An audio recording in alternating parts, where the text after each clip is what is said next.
Welcome to the August 15th edition of the PFF Forecast.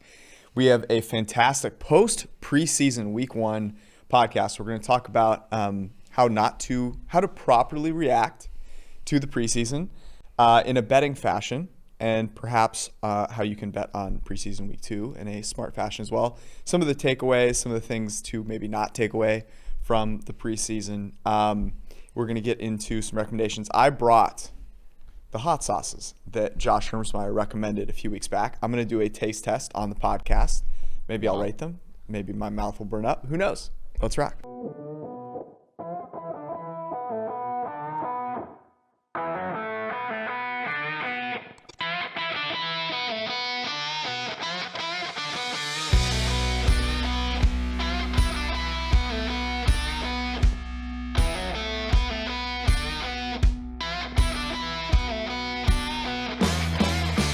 All right, fresh off preseason week one. By the way, has a preseason week one ever felt the way it has felt this year? No. I think you know why though. I think it's because we had no time to sort of calm between things. So like the NHL finals were like 3 weeks ago, 4 weeks ago, right? The NBA finals were just like a couple weeks ago. Premier League started this week. Like we haven't had the sports abyss the way that we've had it in other years. And so I think we were all just like primed. Like the pump has been primed for preseason football. You think that's why it is? I think it's I'm going to go ahead and tell you why it is. Why? It was because last year, I'm not sure if you heard, there was a pandemic and we didn't have preseason football and we didn't have fans in the stands.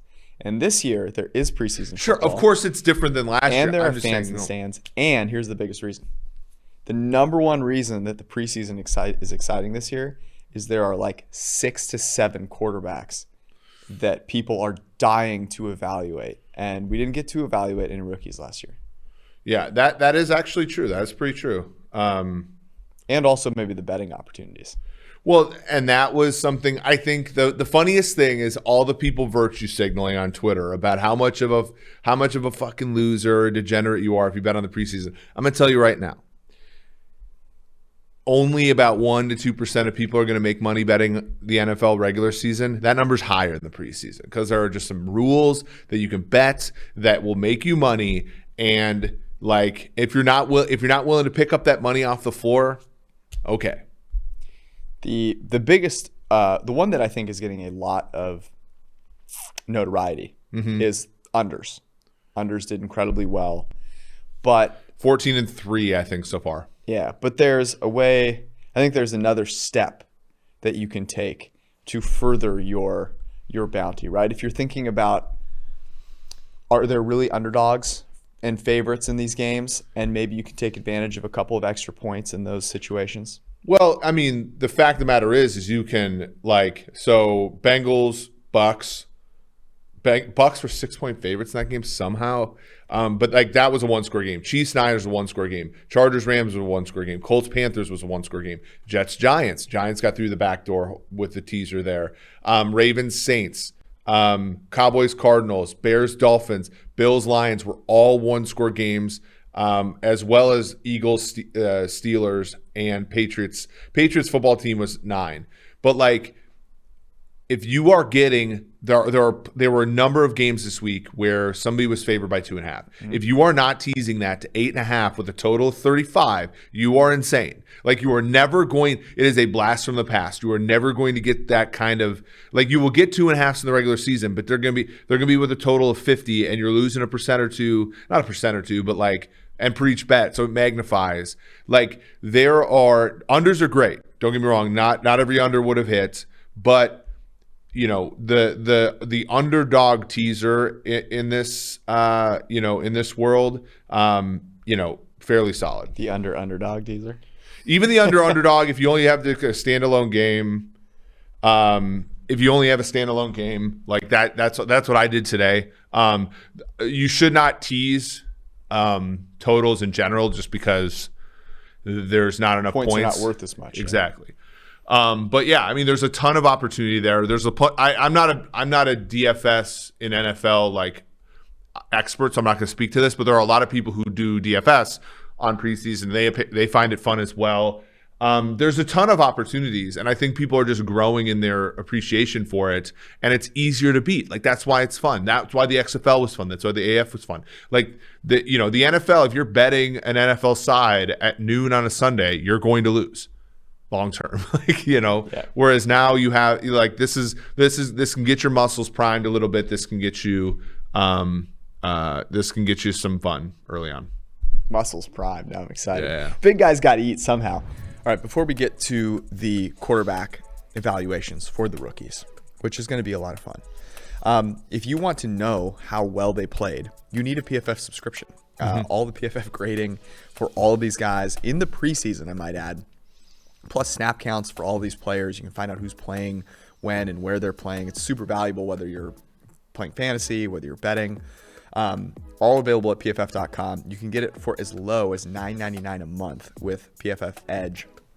And that includes every single premium piece of article content on the website, all the fantasy, all the betting, all the draft content that you love, plus the PFF Fantasy Football Draft Guide, the rankings and projections for fantasy, which are always updated throughout the week. Dwayne McFarland, Ian Hartitz, Ben Brown, Nathan Yonke, Andrew Erickson, whole host of fantastic rankers there for you to check out. Plus the PFF projections, of course, and cheat sheets, all the stuff you need. Now, that's the fantasy side. But you're going to want to make sure you go get an elite subscription. Player props tool, the betting dashboards, the DFS optimizer, be worth your time. Go to PFF.com. Check all that stuff out. Also, you have a fantasy draft tomorrow. I do. I'm in this like 100. I don't know if it's 100 person, but it's like a college fantasy football league with some people in the industry. I think Ian Hartitz is in it too. My auction tomorrow. What site is it on? It's on Fantrax. Silently kill your competition. Multi-team trades, player salaries. It's infectious. I'm excited for you to talk about it because I'm pivoting at least one of my leagues to Fantrax.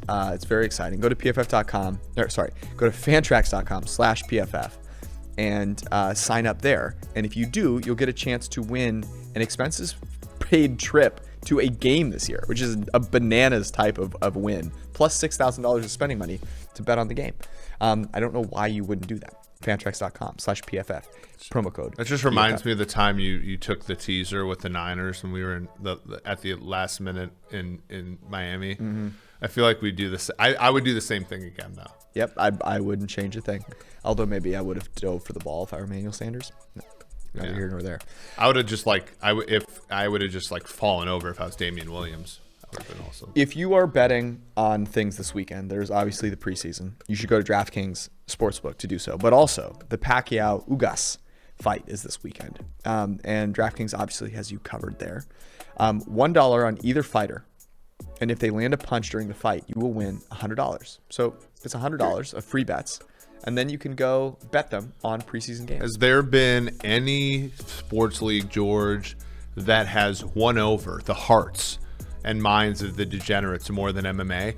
I feel like, obviously, they did it during the pandemic, right? But they're also like the perfect heat check at 2 a.m. when it's that last fight and it's Saturday night and you're not asleep yet. You just throw a little on the favor of the dog, and I feel like.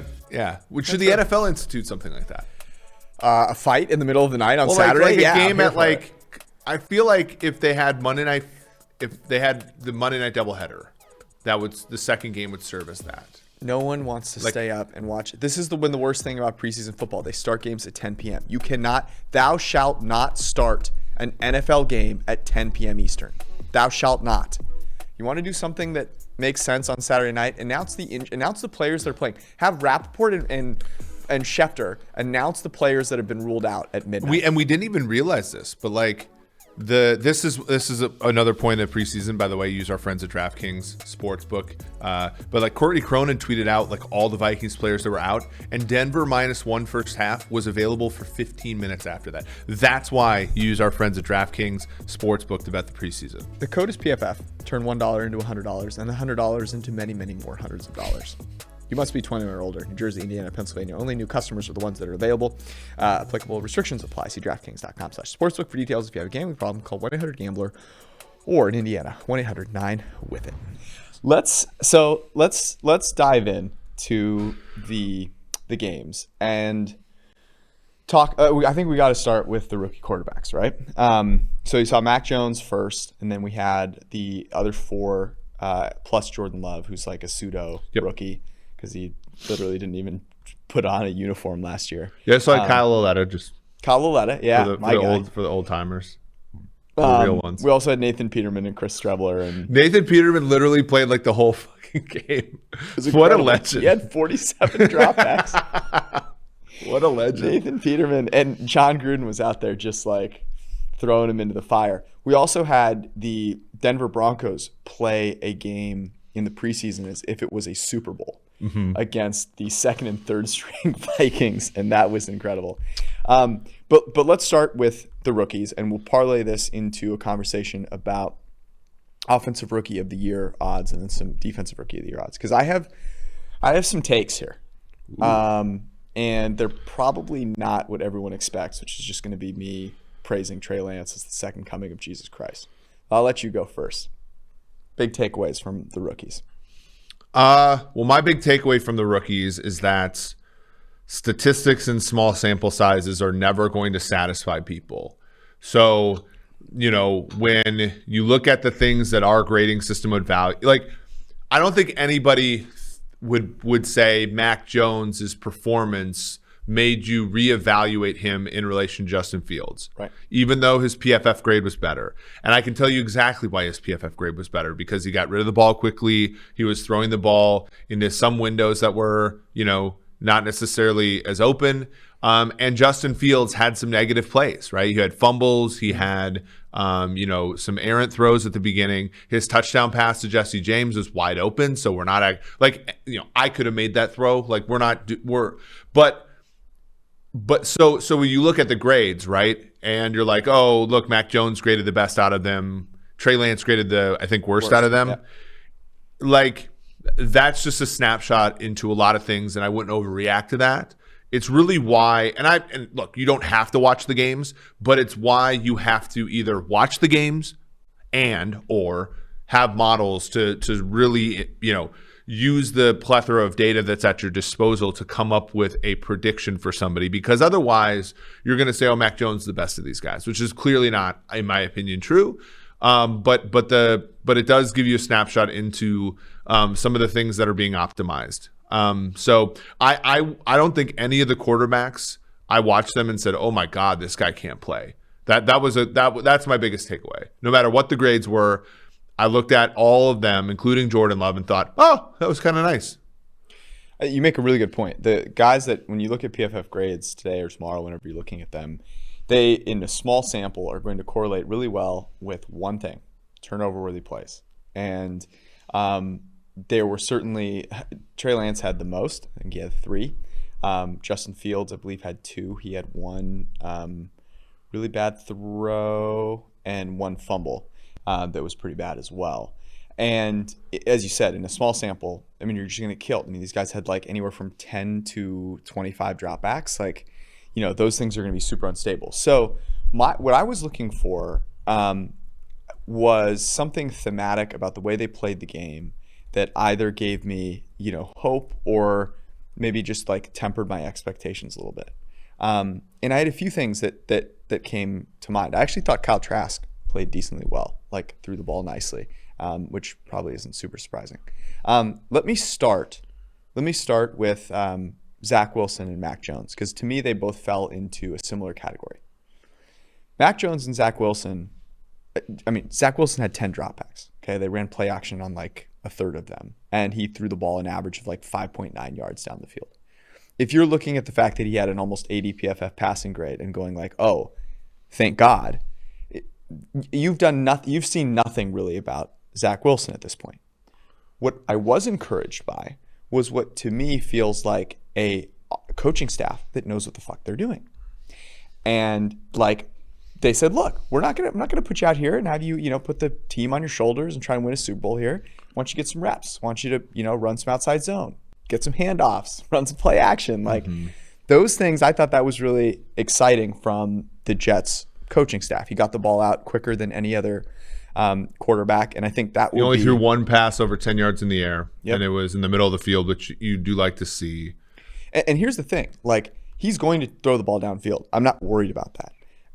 But that they have an offense which is going to get the ball out quickly, I think is going to leverage a lot of strengths for him. Did we miss this a little bit when we did the evaluations? Because I thought, like I'm a big Wilson fan. Our numbers like him the most. I'll just be upfront about that.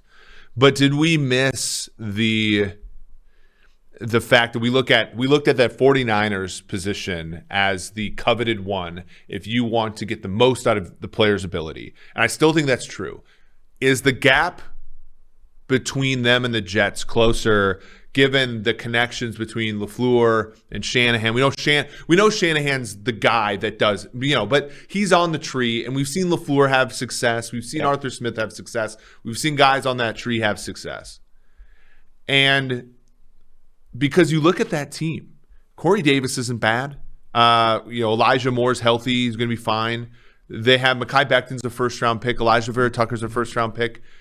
And that division actually is not very good, in my opinion, other than the Bills. And the Bills' defense isn't that good.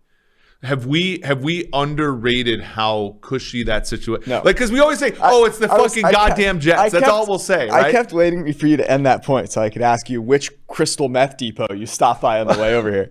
No. And this leads in perfectly to my Trey Lance valuation. Everyone had an absolute, a social media orgasm all at once when he let that 80-yard throw go. I think it traveled 50-some yards in the air. It was a phenomenal pass. It was a fantastically schemed play.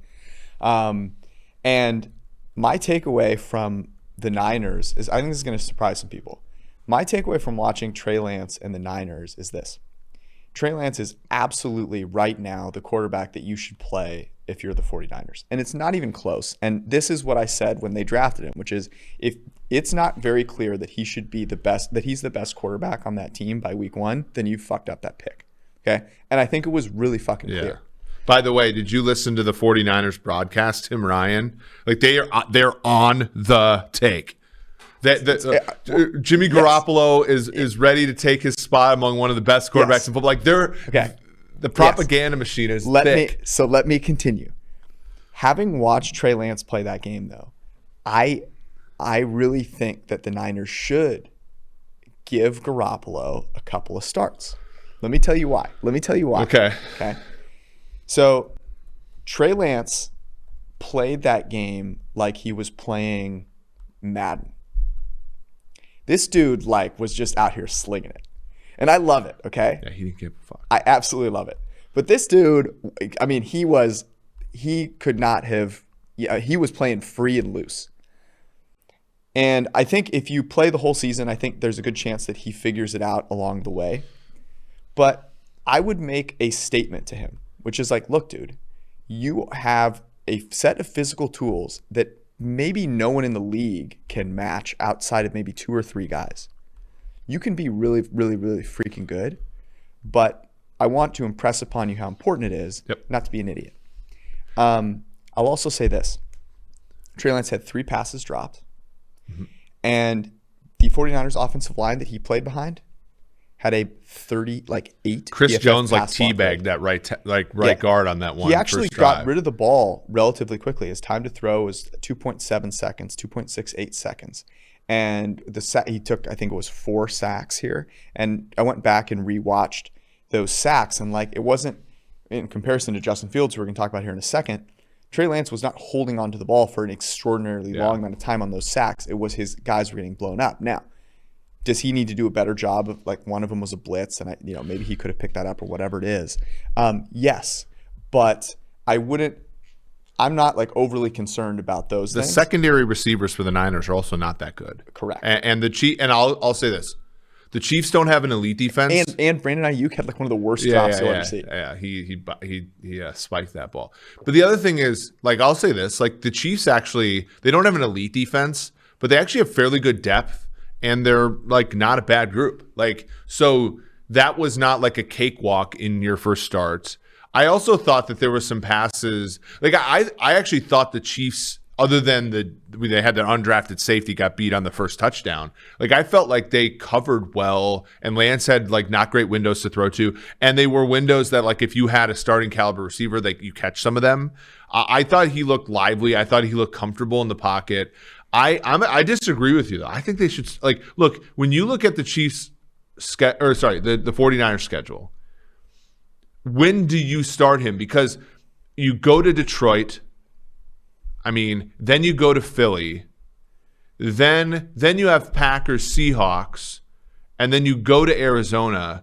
Like I feel like if you want him to take and I don't even know if he takes lumps. Some guys don't even take lumps at the beginning. But like, don't you want him starting by like week 5? Don't you? Yeah, I mean, so like if you, are you going to start him against the Packers in his first start? The Seahawks at home? Okay, I would. I mean, I don't think it matters that much, to be perfectly honest with you. And I think there's a pretty decent shot that he starts week 1. I really think that they're just trying to set up a Garoppolo trade. I mean, yeah. Well, and they gave Trey Lance 30 plays. Yeah. No, they were really. What do you make of that? Because when I see 30 plays, I go, okay, they really wanted to see something. Okay, but let's look at it from their perspective, because here's the rub, right? After week 2, the Niners might be 2-0 on the road, favorites to win the NFC, and Garoppolo might play extraordinary against those two teams, right? Mm-hmm. And then if that happens, how long until you start Trey Lance? It's going to be for free. It might be Thanksgiving by the time you start Lance, if that's the beginning, right? And I think the Niners see this, and they gave Lance 30 dropbacks to give the public what they saw, which was he's an amazing talent, but it wasn't like he went 13 of 14 for 200 yards and 3 touchdowns. He went 5 for 14, and yes, there were some drops, and there was a few great plays there. So there was, I think, some excellent throws, some of them that didn't make it, but there was turnover-worthy plays too. And in my opinion, I do wonder if the Niners null is kind of what I've said the whole offseason, which is Jimmy Garoppolo, when he is healthy, has never not won with the 49ers. And they might be a little bit old school in saying, this is our last Jimmy year. And again, I hate doing this, but I think it's how some people think. Look at Kansas City. They got the best year they got ever out of Alex Smith, and they were able to get a 3rd-round pick and a starting defensive player out of him. If you're the 49ers, you don't have first-round picks for the next 2 years. Like, Jimmy Garoppolo is your best chance of getting a high-end You're right. Yeah. I agree with you, but why? I think that they are. That's exactly what they're doing. I mean, I tweeted. But do they think it's a whole season's worth of play that has to elicit that? Maybe. That's what they think, probably, right? I mean, and if so, that's tough because if you waste a year and you paid a lot more for it than most teams. You're paying Jimmy G. Yeah. Well, but not only that, but you paid more. Like at some point, Lance becomes. He's not cost neutral yet, but at some point he becomes cost neutral because you paid so many first round picks and you dumped away because we had this discussion about Jordan Love off air, which is like, if the moment Jordan Love plays and looks like a starting NFL quarterback, they are not getting some middle of the pack Blake Bortles deal for him. They're either getting a Mitch Trubisky deal with a different team, or you're giving him a starting NFL quarterback deal. The same thing's true for Lance. There is no benefit financially of hanging on, like letting him sit on the bench unless he can't play, unless he doesn't give your team the best chance to win. Which is why I'm saying though that the only rational thing that you could do, and I actually have no problem with just saying, look, Trey Lance is already better. Let's start him week 1. But I would try to extract every ounce of value from Jimmy G that I could. And think about how much people edged out over this preseason, okay? Imagine if Jimmy G goes out and plays really well. Remember when he played really well for 4 games with the Niners and we gave him that deal? By the way. I was here. I was there. If he goes out and he plays well in 2 games against really bad teams in the Eagles and the Lions to start the season, is Houston not going like, okay, here's our first round pick? We can't always rely on Houston to be the mark, though. Why not?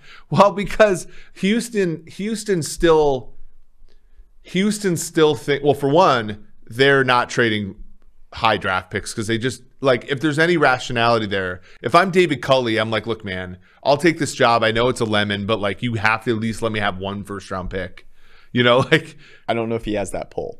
Maybe, but like I think here's my opinion. I think the further away we get from the final week of the preseason, or the closer we get to it, the less of a chance Jimmy G is being traded this calendar year. I think the most unless he gets traded, and there's no right now, like it looks like Indianapolis is just going to roll with who they got. Who's the other team? Houston's just gonna roll with Tyrod Taylor. Unless somebody gets hurt in the next like 2 weeks, I think the most likely course of action is that Jimmy G gets traded in January, like much like Alex Smith did.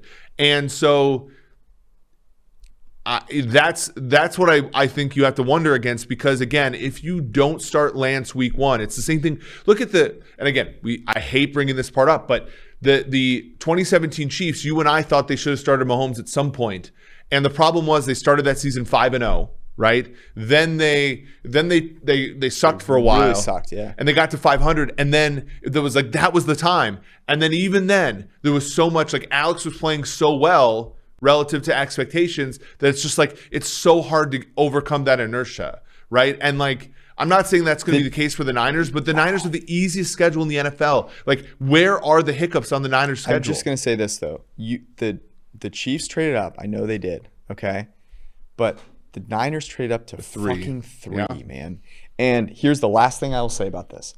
I thought the 80-yard touchdown was both something that people are overreacting to and maybe underreacting to. Here's why I'll say that. That throw was exactly why it doesn't really matter that he might be a little more turnover-worthy prone at the start than Jimmy G. By the way, a little, because it's not like Jimmy G is a saint with the football. Go watch it. Go watch this dude throw to linebackers over the middle of the football field. Like his turnover-worthy play rate is not like 85th percentile or anywhere near it. You can go find out on PFF.com, by the way. But that throw is a throw that Jimmy G ain't making, and Trey Lance is. Yeah. And he averaged 9.1 yards per attempt with 3 drop passes. You win in this league because of the big play. Kyle Shanahan knows that, and that's why Trey Lance is going to start this year. Yeah. At some point. I said, I think it's going to be really awkward for them. I mean, look, you're in a good position if you're a Niners fan. I just am a little worried about Jimmy like, G playing the whole season. Yeah, but like when it comes, like when does it happen? Neither the day nor the hour. Justin Fields. Stop. Okay. He was the first guy to come out, and because they played at 1:00, and the first few drives were not inspiring by Justin Fields. And then the second half comes around, and I think a little bit of the pressure wears off a little bit, and he starts to kind of figure it out. I think we should temper our expectations a little bit. He held onto the ball for a very long time. Almost 3.8 seconds was his average time to throw, by far the highest of any of the quarterbacks in this week, and something that we saw at Ohio State. Now, in this game, he was able to make a lot of plays with his legs. He did not take any sacks. I would really worry about that in a actual NFL game, certainly against a team like the Rams, for example. However, if you're going to make the claim that he shouldn't be starting over Andy Dalton, you are on crack cocaine. And here's the thing I don't get.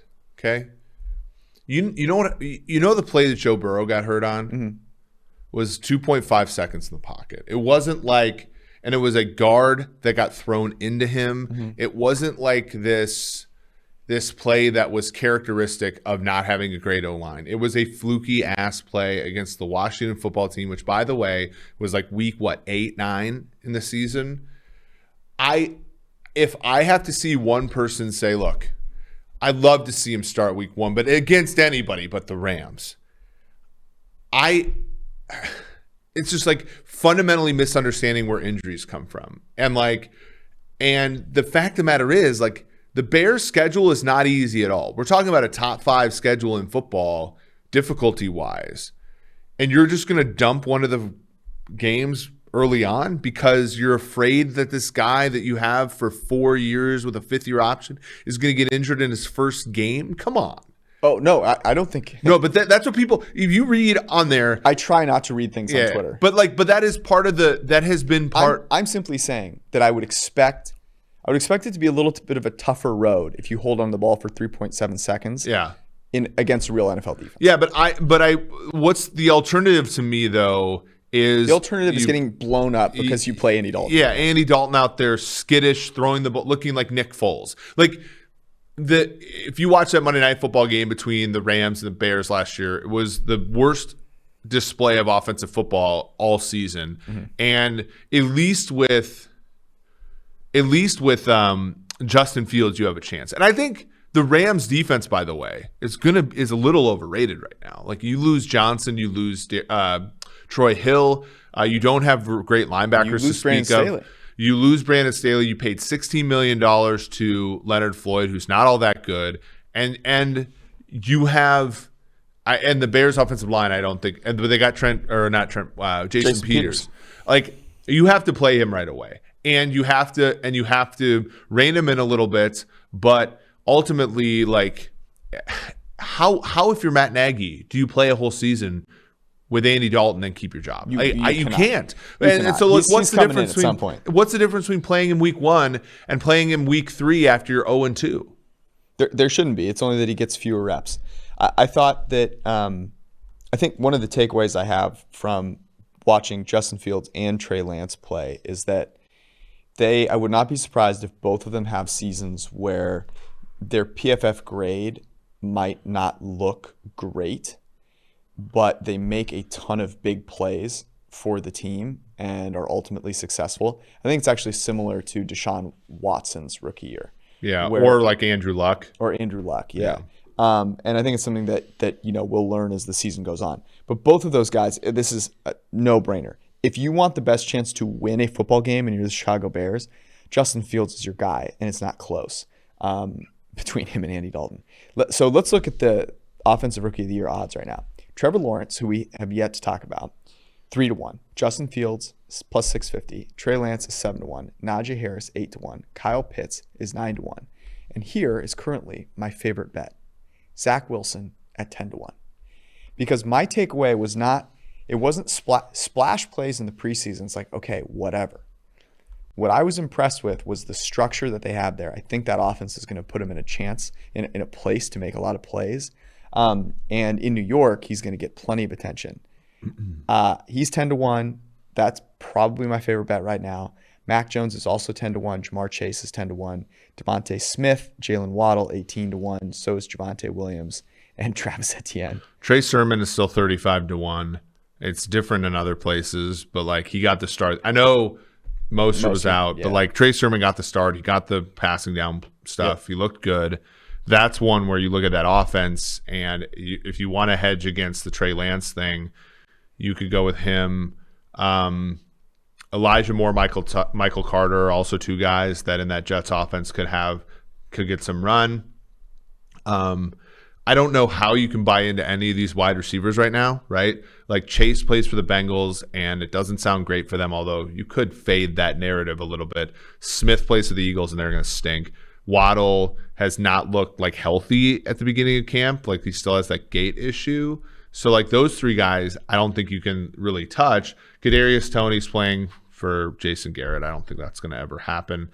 Bateman's injured. So like at this point, it's like Kyle Pitts or one of the quarterbacks. And the fact that you're getting a better price on one of the quarterbacks than a tight end, I think you have to take that quarterback. Well, here's how I looked at it. I thought Trevor Lawrence, it was kind of nondescript as well. But what I took away from watching Lawrence and watching Wilson was I have a lot more faith in the Jets offense than I do the Jags offense.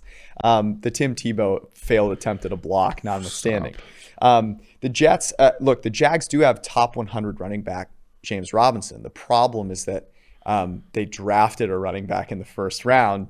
Why do you have to ding him like that? He didn't deserve that. He didn't he didn't campaign for that. I mean, so when you like the fact that Lawrence is 3-1 and Zach Wilson is 10-1, I think is a pretty drastic mispricing. Lawrence actually, he had one nice throw.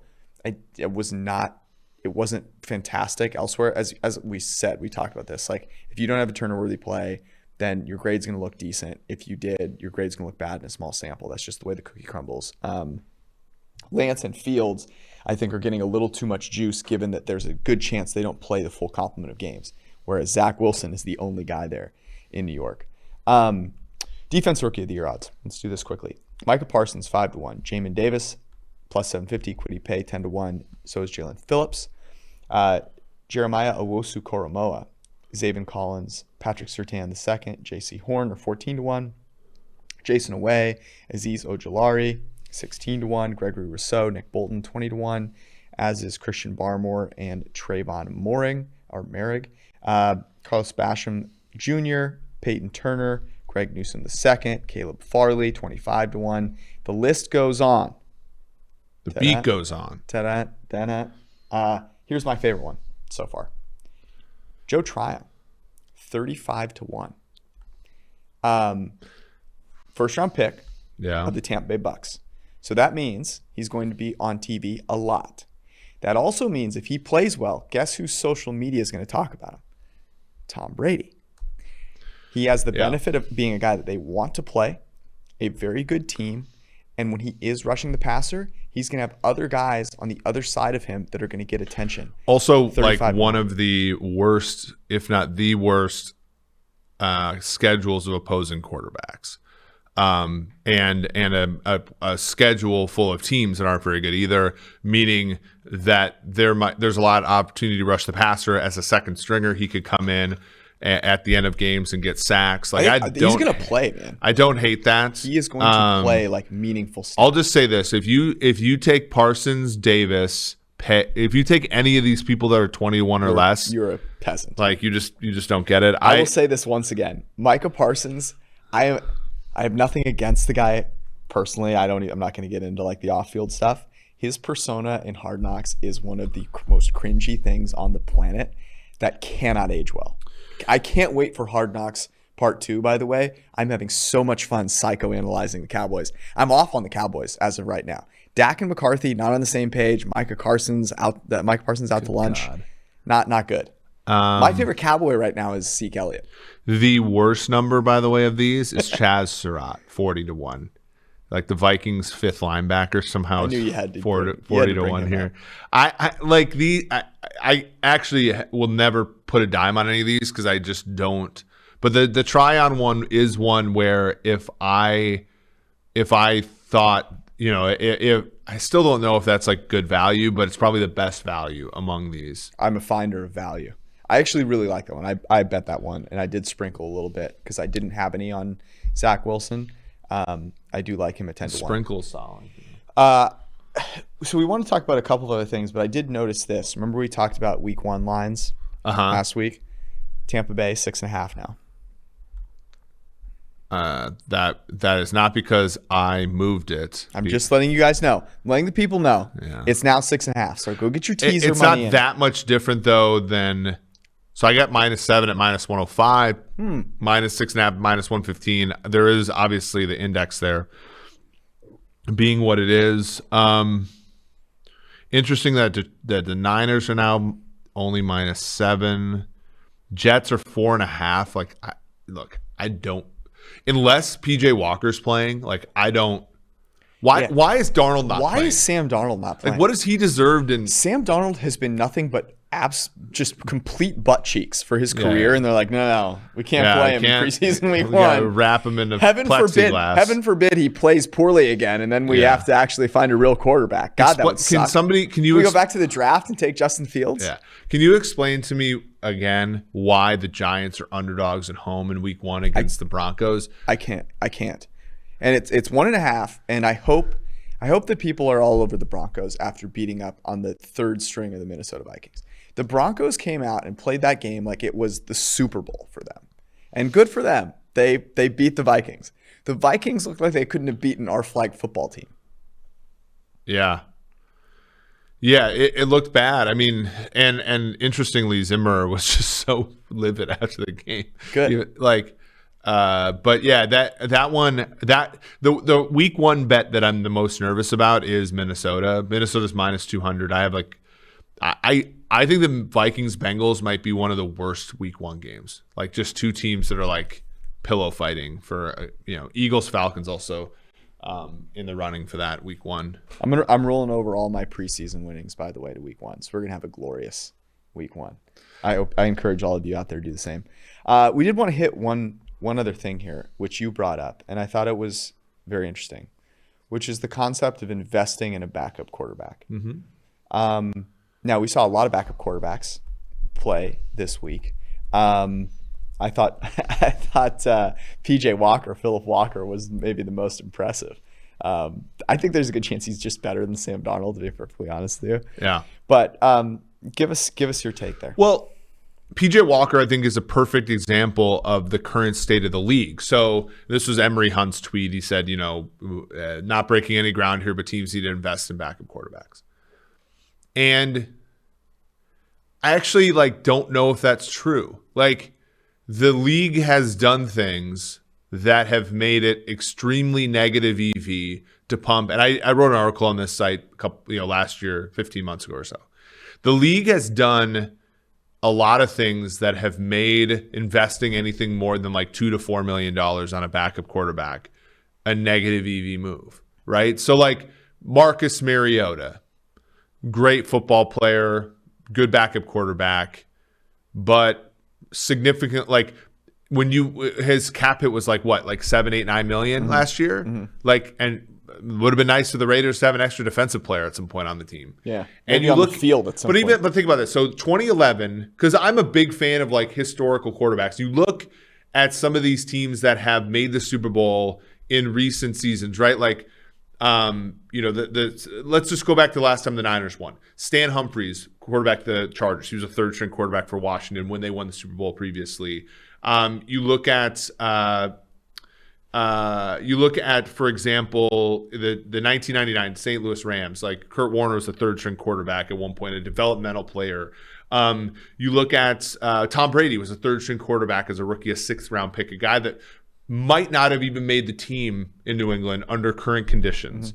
Mm-hmm. Jake Delhomme, Rich Gannon was a third string quarterback for the Vikings for a long time. Warner. Exactly, et cetera, et cetera. Matt Hasselbeck was a third string quarterback for the Packers, and the Packers have a ton of them. Mark Brunell, all those guys.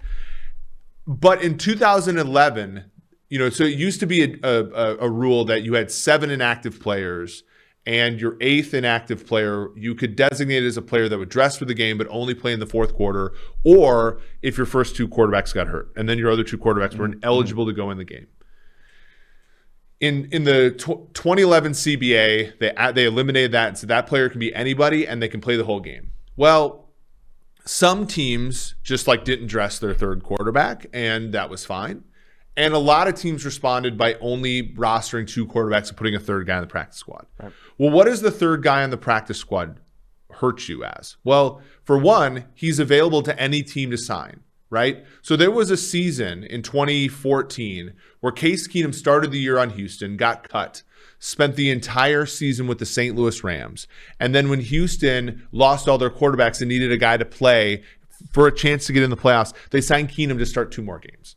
Right? So you're on how many offensive schemes that year? At least 2. Mm-hmm. Ryan Lindley that season literally started a playoff game for the Cardinals after being on the San Diego Chargers practice squad the whole year. Is that conducive to maturing as a quarterback when you're constantly flopping back and forth? No. But being on the practice squad grants you that type of insecurity and that type of volatility. The other thing that the 2011 CBA did was it made going back to the well and drafting a really highly regarded quarterback extremely inexpensive. So back in the day, getting Brad Johnson, Super Bowl winner, and having him sit on the bench for 5 years before he even takes an NFL snap is probably a good insurance policy to being bad and then having to pay Sam Bradford $50 million guaranteed right out of the bat, right? Yep. When that guy is now making $10 million APY, what's the point, right? What's the point? And then lastly, I think this is underrated, and this just happened last year. There's only one bye. So if you're an amazing team, let's say you're 2019 Kansas City, Matt Moore went 1-1 in 2 starts, and they ended up with a 2 seed. They ended up with a bye. so his one win was instrumental in helping them get to the Super Bowl. That if your quarterback gets hurt now and he's out for 3 games, you're just not getting the bye. Statistically speaking, you're not the best team. You have such a harder chance of that quarterback salvaging your season. Right. And you're just as likely to do what the Tampa Bay did, which is like run your way through a bunch of road games, right? Like it's not all that much. Certainly it's different to play home games, right? But the 2 seed, like you just have half as many buys. So even in the situation where your quarterback gets hurt for just a couple games and that guy can come in and go 1-2, if you lose 2 games in a 3-game stretch, you're not getting the 1 seed. Right. So it like doesn't even matter. I feel like we either need to change the rules of the league to make it more important to get backups, or we need to just accept the fact that backup quarterbacks in the NFL are going to be ass, and that's fine. And these August games are fun to bet on and everything, but we shouldn't get all moralizing about, when the Chad Henneys of the world look like shit. I don't know. It just seems weird that we watch this and we complain about the quarterback play, and it's like, but the league is the reason why the quarterback play is this way. Yeah. It's interesting. I mean, I wouldn't. I also think it's hard to put it on the quarterbacks. Like you look at preseason football and you go, "Oh, the teams look like shit." Well, yeah, they're not exactly trying to run a world beater scheme here. They've got a lot of guys who are not starters who are playing. Yeah, I think it's very different than saying like, "Oh, you want a backup who's going to be able to come in and give you a chance if your quarterback goes down." But it's not as if there aren't a ton of valuable, good backup quarterbacks, period. Yeah. And I don't know what you're doing to make them better by, quote unquote, investing in them. Like Phillip Walker looks like a great backup quarterback to me. How much are you, But he was often on the Colts for like 2 years because of those very same roster games. Sure. You know what I mean? And but he also got a chance to actually play football. So look, the XFL was probably, and like you look at Garrett Gilbert, who's currently the backup for the Dallas Cowboys, he started in the AAF. Like I do think, and back in the day, again, this is another subtext. Back in the day, there were 4 preseason games, and teams tried to win more. Back in the 80s, there were 6 preseason games, and teams played teams within their own division in the preseason, right, and played like a significant number of, they played players a lot more back then, and like. That's all fine. Like, I don't actually care. Like, I'm just saying that, like, we shouldn't necessarily say, well, this team's making a humongous mistake by not. It's like, no, like, a highly paid guy, by the way the rules are constructed. Like, if you want to get a guy who's like just beneath a starter, you're gonna have to pay up. Like, and that player is going to be like, that player is going to have an effect on your team. The best that player is going to do for you is be a average to below average quarterback. That's the real point that you're trying to make, and that's the key one to think about, which is, okay, if you go get the best backup quarterback out there, what does that mean about your team?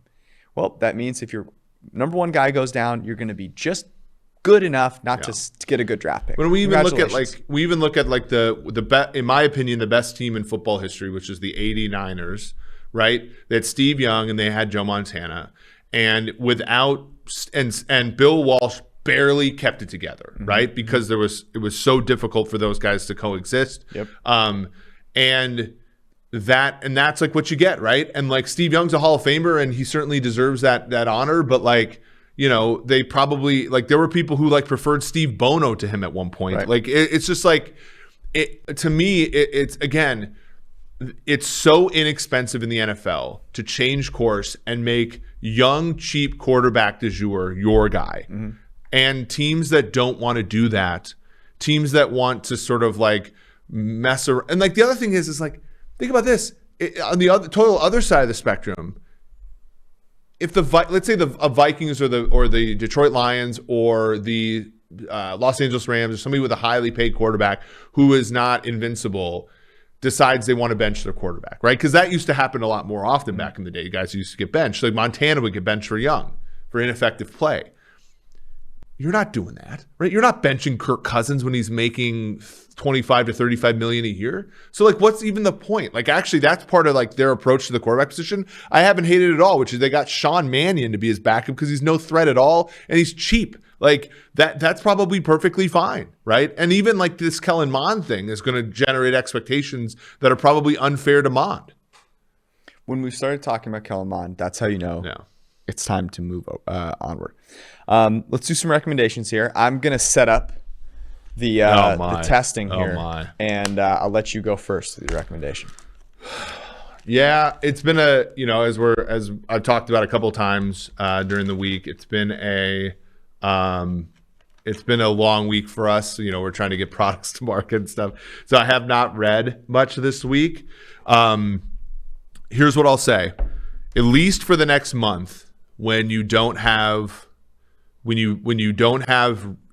football that counts on, the NBA is over. Major League Baseball sucks. Hey. Field of Dreams is really sick. WNBA League Pass is like $16, and the games are worth it. They're fun to bet on, and they only last 2 hours. That's my recommendation for this week. Smart recommendation. Okay, so I'm going to recommend one of these here over the other. I bought this is Bottle Rocket hot sauce. It's what Josh Herms and I recommended. I love hot sauce, and they have 3 levels. They have hot, hotter, and hottest. They also have a Verde. I got hotter and hottest. I think I should probably start with hotter. Okay. Just to be safe here.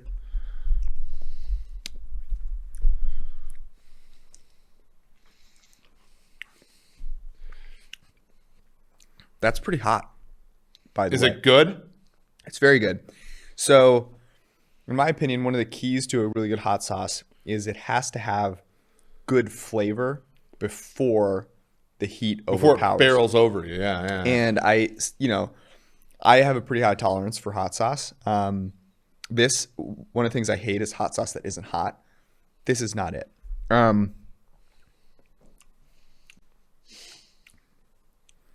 It's really good. It's a really, really good hot sauce. So which one is better? I haven't tried the hottest one yet. Okay. So hotter, very good. If you're someone that has low tolerance for hot sauce, I think this will be very good for you. Wait, that's a backhanded. I feel like that's a backhanded compliment. I feel like that's like a saying. What? Look, I'm saying it's a very, very good hot sauce. I'm waiting to try the hottest one. Okay. I see. I see what you're saying. Am I going to give it a score?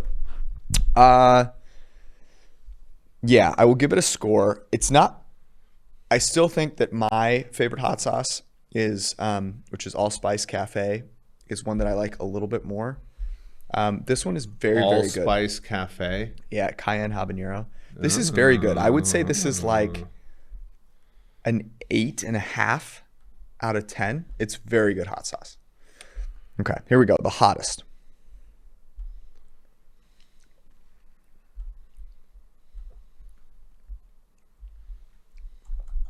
I think that's hotter.